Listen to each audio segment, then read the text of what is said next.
તમે એકવાર આ શાક બનાવી લીધું તો ઘરમાં બધાને ભાવશે, નાનાથી લઈને મોટાને બધા ખાશે આ શાક આ રીતે બનાવી લીધું તો.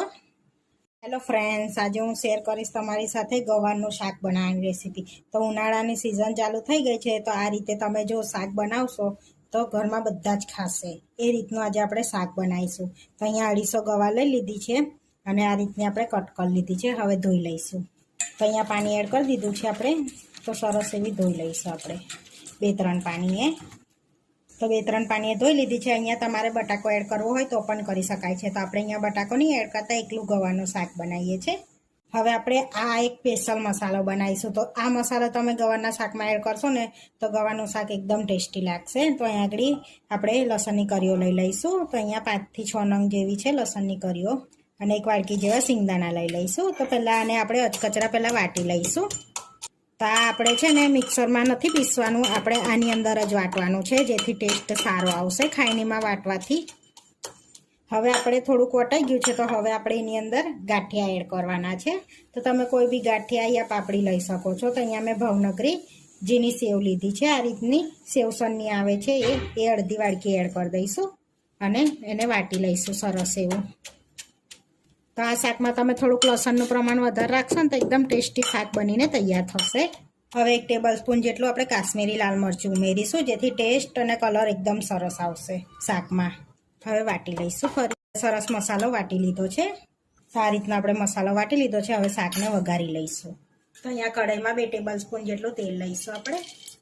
તો અહીંયા આગળ આપણે શાક છૂટું બનાવીએ છીએ. તમે કુકરમાં પણ બનાવી શકો છો. તો અત્યારે ગેસની પ્રોબ્લેમ ચાલી રહી છે, તો તમારી પાસે ઓપ્શનલ ના હોય તો તમે કુકરમાં બનાવી શકો છો. પણ આ રીતે તમે છૂટું બનાવશો શાક તો એકદમ ટેસ્ટી બનીને તૈયાર થશે. એ છૂટાનો સ્વાદ જ અલગ આવશે શાકનો. તો અહીંયા આપણું તેલ ગરમ થઈ ગયું છે, તો આપણે અજમો એડ કરવાનો છે. અહીંયા અડધી ચમચી જેવો ચપટી હિંગ એડ કરીશું અને ગેસને ધીરો રાખીને 1 ટામેટાને કટ કરી લીધું તો એ એડ કરવાનું. ટામેટાને શેકી લઈશું આપણે પહેલાં થોડા. હવે જે મસાલો બનાવ્યો છે ને આપણે એ બધો એડ કરી દેવાનો છે અંદર. હવે એને સરસ શેકી લઈશું આપણે પેલા મસાલાને બી. હવે આપણો મસાલો ભરી ના જાય એના માટે 2 ચમચી જેવું પાણી એડ કરીશું આપણે અને મિક્સ કરી લઈશું. હવે ગવારને એડ કરી દઈશું અને મિક્સ કરી લઈશું અને બીજા મસાલા એડ કરી દઈશું. તો ગેસને ધીરો રાખીને બધા મસાલા એડ કરવાના છે. ગેસને ધીરો રાખીને થોડી હળદર એડ કરીશું. 1 ટેબલ સ્પૂન તીખું લાલ મરચું એડ કરીશું.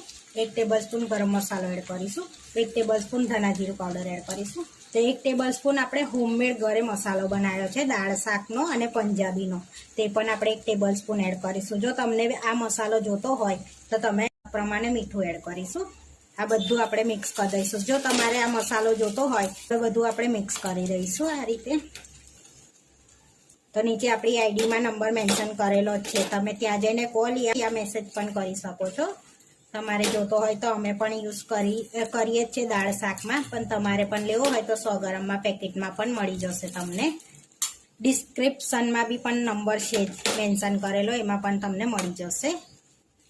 હવે આપણે એને થોડોક શેકાયા પછી એની અંદર અડધો ગ્લાસ પાણી એડ કરીશું અને સરસ બધું મિક્સ ફરી કરી લઈશું.